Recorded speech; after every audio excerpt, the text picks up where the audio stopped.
गुरून् हत्वा हि महानुभावान् श्रेयो भोक्तुं भैक्ष्यमपीह लोके हत्वार्थकामांस्तु गुरूनिहैव भुञ्जीय भोगान् रुधिरप्रदिग्धान्। अर्जुन की दुविधा गलत नहीं लगती जब वह कहते हैं कि इन महानुभाव गुरुजनों को न मारकर इस लोक में भिक्षा का अन्न खाना कल्याणकारी समझता हूं। अर्जुन के लिए यह सवाल बहुत बड़ा है। क्या अपने गुरुजनों और परिवार के आदरणीय जनों का वध करना उचित है? वह सोचते हैं इन गुरुजनों को मारकर मैं चाहे जितना भी धन, ऐश्वर्य और भोग प्राप्त कर लूं, उसका क्या मतलब है? क्या ऐसे भोगों से सच में कुछ प्राप्त होगा? क्या वह कभी शांति पा सकेगा? अर्जुन जैसे अनगिनत लोग इस दुनिया में होते हैं जिनकी यही सोच होती है कि परिवार भी न छूटे और मोक्ष भी प्राप्त हो जाए। लेकिन क्या यह संभव है? अर्जुन यहाँ तर्क करता है कि यदि उसे युद्ध में शामिल होकर अपने आदरणीय गुरुजनों और परिवारजनों का वध करना है तो उसकी आत्मा उसे इस कर्म के परिणाम स्वरूप प्राप्त सुख और समृद्धि को भोगने नहीं देगी। यह तो ऐसा होगा जैसे वह एक जघन्य अपराध कर रहा हो। शेक्सपियर के प्रसिद्ध नाटक मैकबेथ में भी इसी प्रकार का उदाहरण मिलता है।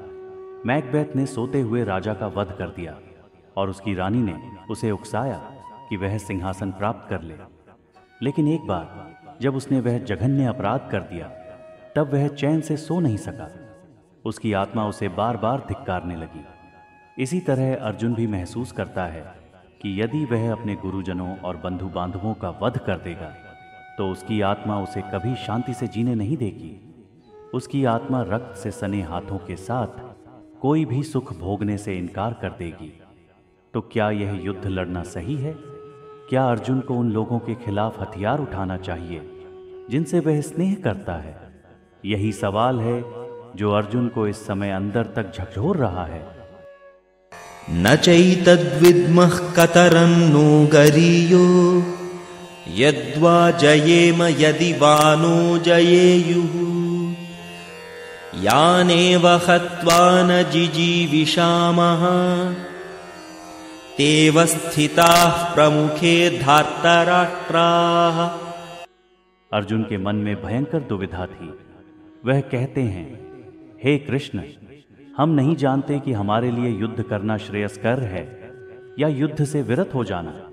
हमें यह भी नहीं पता कि हम विजयी होंगे या हमारे शत्रु धृतराष्ट्र के पुत्र और जिनको मारकर जीने की इच्छा भी नहीं बची वे ही हमारे सामने युद्ध भूमि में खड़े हैं।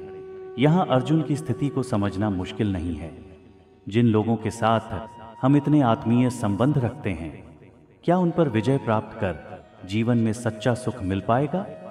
अर्जुन इस बात पर विचार करते हैं कि अगर वे युद्ध जीत भी गए तो क्या वह भोग और ऐश्वर्य उन्हें कोई सुकून देगा?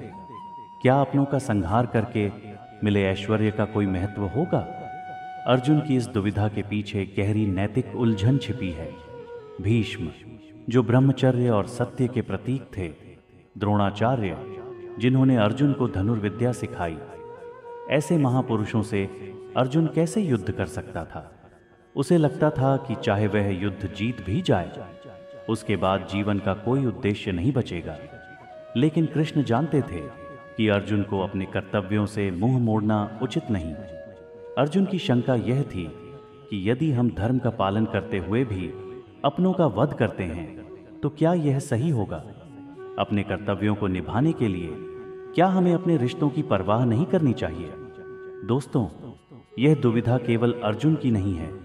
हम सभी कभी न कभी इस तरह के विचारों में फंसते हैं जब हमें यह तय करना होता है कि अपने कर्तव्य और संबंधों में कैसे संतुलन बनाएं।